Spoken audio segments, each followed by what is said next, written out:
College admission officers, what is the worst reason you rejected a student? Just graduated college last summer, worked in the undergraduate admissions office for 4 years as a student ambassador, tour guide, shadow host, etc., and as an admissions counselor's assistant. Worst case I've seen is a kid openly admit in his application essay that he was a habitual cheater throughout high school, but it taught him how to become resourceful and think outside the box. I've never seen an application get denied faster. He learned the hard way that adults don't want the truth, they want good liars. Edit, it is when I make a shitty comment that I get lots of karma. The world is definitely unfair. I once went and visited a college that my brother was interested in. All of the potential students and parents sat down in an auditorium. The admission officer must have been having an awful day because he proceeded to go on a full-blown rant. He said if any of you write a college essay about a tragic event in your life, it has to be tragic. An essay about how you moved in your sophomore year of high school to another state and no longer had friends with you, that is not tragic. If it is supposed to be a tragedy or huge overcoming, then it must be a tearjerker. Every time I see an essay about overcoming a lame obstacle, it instantly hits the bin. Needless to say, my brother did not attend. Edit, apparently a grammar mistake is the end of the world. This is the worst. Many students have tragic events in their life that would completely change admissions' views about them, but a good chunk of these stories are much too personal and intimate. Admissions doesn't need to know about how awful your hell is if it's something you can't even tell your best friend. My mother does this. At her college, they get so many applicants every year that it basically comes down to really simple things when rejecting potential students. When you've got thousands of people vying for a limited number of places, eventually you've whittled down the list to a bunch of equals and you're still left with too many. At that point, it's basically up to the seemingly inconsequential and random choices of your admissions officer. I agree. People complain about how the hiring process is unfair and too picky, but when you have 200 applications for one spot and 50 applicants are perfect for it on paper, you have to narrow it down somehow. That means discounting perfectly capable people because of slight grammar mistakes, CV layout, and other things that really shouldn't matter at all. It's unfair, but it has to be done somehow. I know some schools will reject people if their grades are too high, they have too many extracurriculars, etc. The thought being that these students are basically perfect and will probably get into an Ivy League school. What is the point of accepting them if they aren't likely to attend? And all this time, I thought that if you met, and especially surpassed the requirements, then you're accepted. The whole process of college admissions in the US is quite interesting. In Australia, we don't have to write essays or know anything about the university you are attending. In your final year of high school, you list your top 5 preferred degree from your preferred university. Then everyone is ranked at the end of the year according to tests and assignments done over the past 12 months of study. They apply some weighting to account for poverty index based on your area, etc., and out comes a number that ranks you according to everyone in your state. It's all very efficient and impersonal. The ATAR system is one of the biggest bullshit systems ever and can screw you over massively. It needs a huge reform. I'm an admissions officer now, and the worst one I have seen was a beautiful essay ending in a "that's why I want to attend, not the university I work for." Like, really, dude? Off topic, but I just recently read an essay that made me cry due to everything the poor student had gone through in life. I felt like an asshole for complaining I had brought pretzels instead of chips for lunch that day. Not an admissions officer, but this happened to a kid in my school when I was younger. 7 kids applied to Harvard, and all were qualified. A rep came into town to interview them all at once. One kid gets a question: if you were stuck on a desert island and all you had was a power outlet, a TV, a VCR, I'm old, and 7 videotapes, which do you ask for? The kid replies, truthfully, like an idiot. 7 pornos. He was the only one that didn't get in. The worst reason is definitely applying on time.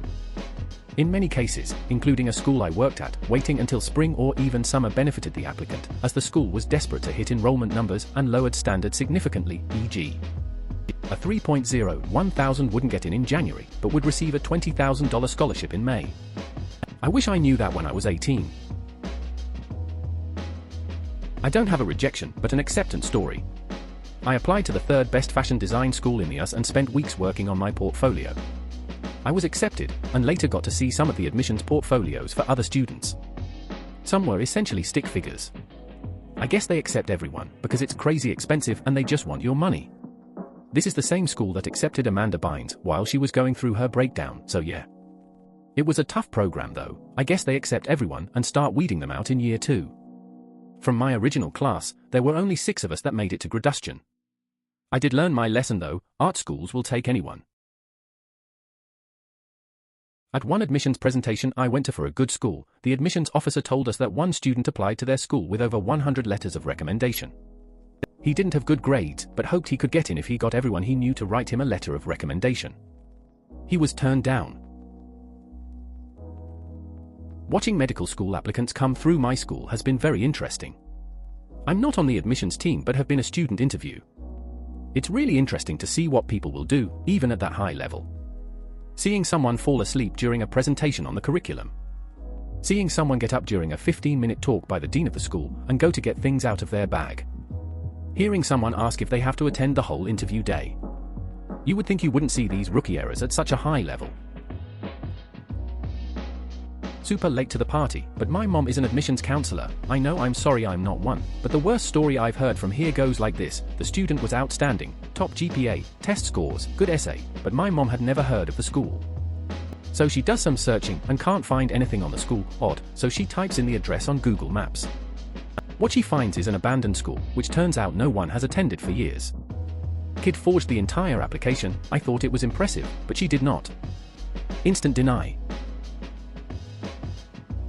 Copy or pasted from an email I received from a prospective student. Nothing was altered here except for his name being redacted. Edit, and school and star basketball player. I think you were at my school and you are from school name. I have some questions first. I took the ACT and got a 17 but a 23 in math. What scholarships does that get me?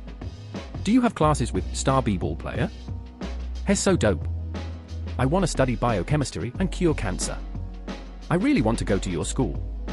But I'm gonna go on my own terms. Redacted, needless to say, even at a state school with a near 90% acceptance rate, he was rejected when his application came around.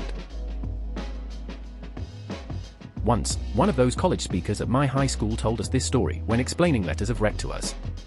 One teacher wrote a letter for an extremely good student. She was kind, hardworking, got good grades, ANS she also babysat for the teacher, so obviously this teacher had no shortage of good things to say about this student. However, later on, after the letter of rec had been sent in, the college got a call from the teacher, who took back everything she said in the letter and told them to not consider the student. Why? Because she caught the student stealing from her house. I'd be curious to know what the selection process is like in China. I did a school-sponsored stint teaching English and American culture for a couple of months at a smallish university near Wuhan. The students there seemed horribly depressed and disillusioned, as if their lives were over because they hadn't made it into a top-tier university. Several of the teachers also seemed very young and underqualified. I overheard one, a woman of perhaps 22 years, telling her class that Ben Franklin was a great American president. The worst reason the student was rejected, or, the way the question is worded, the worst reason the admission officer chose to reject someone. The latter, take pile of applications, separate into 2 piles, throw half away. Those were the unlucky ones. My girlfriend works in admissions for a community college. She runs the committee review for the convicted felons that apply. They do generally accept felons that have done their time and are trying to make their lives better. However, if they worry about the safety of the student or follow students, they will deny their acceptance. Sex offenders, murders, or people that have committed violent crimes are usually denied. Not a conscious decision, but it mattered. I worked in student recruitment for a university. The student recruitment software did not handle non-standard names or non-US addresses well. I had to run a bunch of SQL queries I had cooked up that caught all out of format applicants, then try to rewrite their data so it wouldn't get thrown out. If I didn't, essentially, hand-comb the database for these applicants, usually with non-Anglo names, they would not get university communications. Worked in a graduate admissions office in college. We once turned away a woman who would call the office every day to ask us questions about the program that we were not able to disclose. Average GPA math class accepted so far. Job placement rate. This was a brand new program. The first class hadn't even graduated yet. For this year, etc. Eventually, we rejected her because her resume wasn't as built out as some of our other applicants. I guess this is different for grad school, though we did look at her application with a slight bias. She flipped a switch and actually came into our office to scream at us. I was in grad school, and grad students have a huge say in who get admitted into this particular program. We have the prospective students stay with current grad students so we can do some social things and feel out how they are as a person. I got this kid from a top-flight university. On paper this kid was a stellar candidate. But he was such a pretentious asshole, and a straight-up loser nerd, that is saying a lot, this being grad school admissions. After he left I sent an email to the head of the admissions saying so in slightly, ever so slightly, nicer words. Got an email back that said yeah that guy seemed like a dick, we didn't accept 2 people that year. That guy was one of them. For being a loser. In grad school. My undergrad application essay was about cheating, what I saw someone do, what I didn't do, and what I have done. In high school, I saw a pair of students cheat on a test by passing a graphing calculator between them, and I chose not to report them. In junior high school, I cheated via a Scantron answer sheet the teacher left on her desk. Even though I cheated, I was well into the test before I even noticed, and verified with the questions that the Scantron was indeed for our test. This is the worst. Many students have tragic events in their life that would completely change admissions' views about them, but a good chunk of these stories are much too personal and intimate. Admissions doesn't need to know about how awful your hell is if it's something you can't even tell your best friend. I find the whole college essay thing so weird. In the UK you just write a personal statement, which is basically why you want to do the degree you're applying for, and what you've done in the past that shows you'd be good at it. Cheers to this. I'm on the same boat as you. Edit, come to think of it, I think this would have helped me and my application if I were in the process of applying. It would intimidate me, but nonetheless help me. Yup. A friend of mine was rejected from UPenn ED and called the admissions office asking why. Their response, to be honest, there were a lot more Asian applicants this year. It was more competitive. Edit, a lot of you are saying an admissions officer would never say that. You'd be surprised. Yeah, I've heard a lot of college advisors say that the service trip is overdone as an essay topic. Every overprivileged kid writes about them, and they don't actually help those villages anyway. I have seen a handful of good ones, though, students aware of the perils of it, or writing about how they didn't realize until they got there that they were involved in a poverty tourism feel good about myself venture, and hadn't been helping, and how they were now determined to approach international aid with more humility by doing what the individual people and villages needed and not what seemed like a good idea from the comfort of their own homes. That was a pretty good one. I agree. People complain about how the hiring process is unfair and too picky, but when you have 200 applications for one spot and 50 applicants are perfect for it on paper, you have to narrow it down somehow. That means discounting perfectly capable people because of slight grammar mistakes, CV layout, and other things that really shouldn't matter at all. It's unfair, but it has to be done somehow. At that point, it's basically up to the seemingly inconsequential and random choices of your admissions officer. I have a friend who got rejected from a university because she had done an English Lit A level and English language A level, in addition to sociology and history. Got 3A and an A, which is phenomenally good, like walk into Oxford good, and was rejected because they said 2 English A levels was basically cheating. Understandably, this caused confusion when applying for a degree in English. I'm at a school in the UK which sends a lot of students to Oxbridge. It's clear how arbitrary the admissions process can be, because some incredibly talented people were rejected while relatively worse people were accepted, although they were still wicked smart. Everyone applying to these unis with a serious hope of getting in has a 95% average grade, and some people were rejected with 99%. Some people think it's quotas of some sort, others that too many people missed their offers last year. Amazes me how smart some people can be academically, yet moronic socially. I'm sure this young man will get in another good school if he hasn't already, and either keep his mouth shut on social media or have some actual insight re the female persuasion. That's the flaw in society. Too many people think being academically talented means you're a god at everything else. Yes, academic prowess is an alright indicator of future success, but it doesn't tell you much of a student's social, personal, and communicative acumen. At all. I suppose that's where essays and extracurriculars come in. It really is random.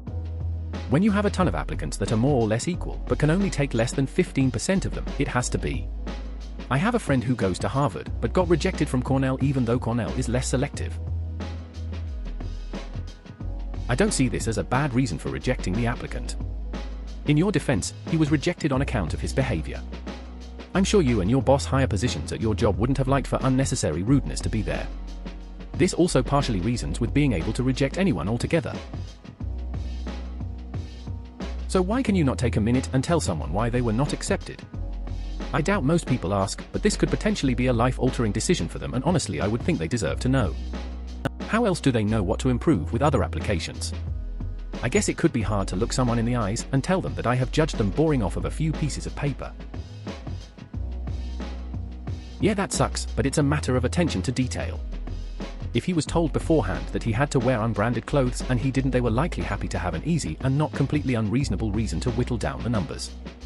Edit, yeah, based on the picture of his shirt and the list of instructions you gave, that actually seems like a perfectly reasonable, albeit harsh, reason to dismiss him.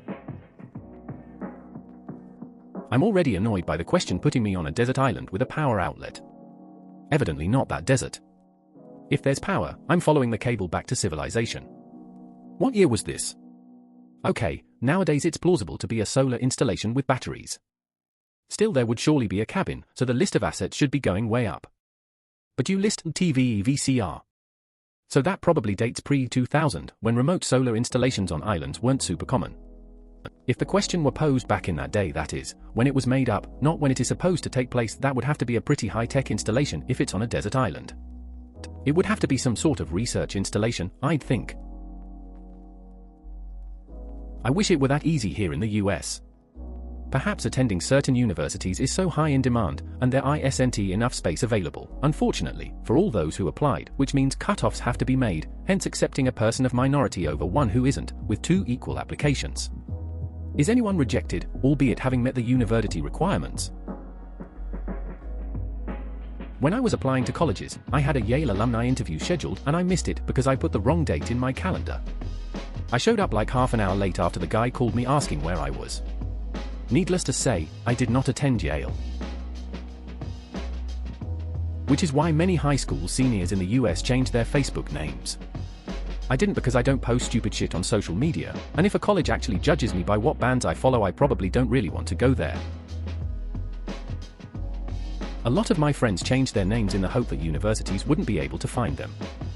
I decided to test this by Googling some of them, and they all still appeared on the first page. If anything, it would hurt admission chances. That's why you keep privacy settings in place no matter what.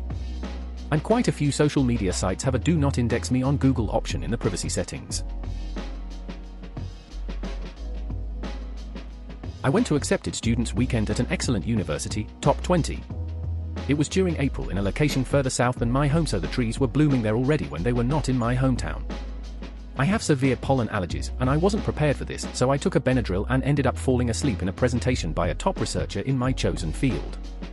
I felt awful, sad face. Good thing this was already after I had gotten in. Well, that's hardly fair. What if the janitor was cleaning the room at night and had chemicals on a glove, rested them on the fish tank, glove finger falls into tank, chemicals in tank, fish dead. And this poor kid's academic life is ruined. One of my friends has a disability, and when applying to graduate school she was afraid that if they knew she was disabled they wouldn't want her. So, she wrote a, quite fantastic, essay about someone close to her that was disabled and how watching them achieve things in spite of it affected her. I was actually really impressed. She did a fantastic job keeping it at arm's length and still very personal. Seriously. Essay writing for college applications is bullshit. I only applied to one college and I knew I'd get in, but the main reason I only applied to that specific one is because it didn't require an essay. I didn't have time for that bullshit. Edit, okay people, since I've gotten too many replies telling me I should have had time to write an essay, I know. I was exaggerating. Also, I was 17. Some 17-year-olds don't have very good judgment even when it comes to big decisions. Additionally, I said it was my main reason I chose the college I went to. Not my only reason. So please stop telling me that I'm an idiot because 1. I already know that, and 2. I'm 27. I've already graduated from college and I'm doing fine. I disagree. A good writer can make any topic interesting for at least 500 words. And they want to see if anyone's answers will outshine the rest and not be boring. Everyone's will be boring, it is the few whose aren't that they are looking for. When I went to visit Johns Hopkins, the guy doing the tour was tell us a story about an applicant's essay. The applicant wrote about how the school was his top choice, how he dreamed about attending the school and so on and so on. The problem, he kept calling the school John Hopkins instead of Johns Hopkins. He was rejected. In case anyone is interested, the first benefactors, Johns Hopkins inherited his first name from his grandfather Johns Hopkins, who received his first name when his mother Margaret Johns married Gerard Hopkins. On the other hand, when I visited Rensselaer Polytechnic Institute, the admissions person there told this exact same story, except it ended with, "And that's why I want to go to MIT." Accepted. Edit. Sorry guys, IDK what it's like to go there. I ended up going to a small liberal arts school after a prof at RPI told me straight up that in physics, it doesn't matter where you do your undergrad as long as you do well. Good luck to you all figuring out where you want to go, though, and if anyone looking to go into physics wants my advice, feel free to PM. Please consider subscribing if you enjoyed. Love.